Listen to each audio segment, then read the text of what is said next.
历7月20的午后，戏棚上带扮装的演员为一铭记晚上重要的客家大戏最后彩排。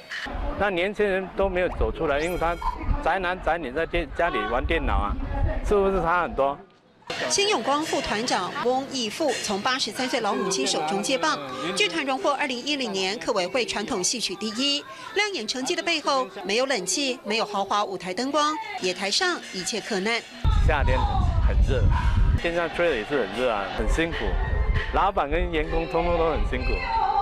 一个成军48年的歌剧团，最年长的团员年过70，也有20多岁新秀加入。灵魂人物叶香兰忆当年客家戏曲有段遗失的美好。一年四季，大部分每一个月都在戏院里面做。将近过年的时候了哈，就会休假10天。小生的应该是要印。 对不对？要印这个打散，比如说有的是。在柯南的环境中为理想演出，客家戏曲在乡野间期盼换回台下观众的热情。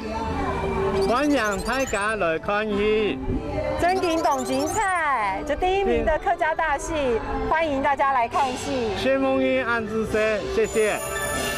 大家应该都有这样的记忆吧？小时候看舞台戏，你要拿板凳，赶快卡好位，等着看好戏。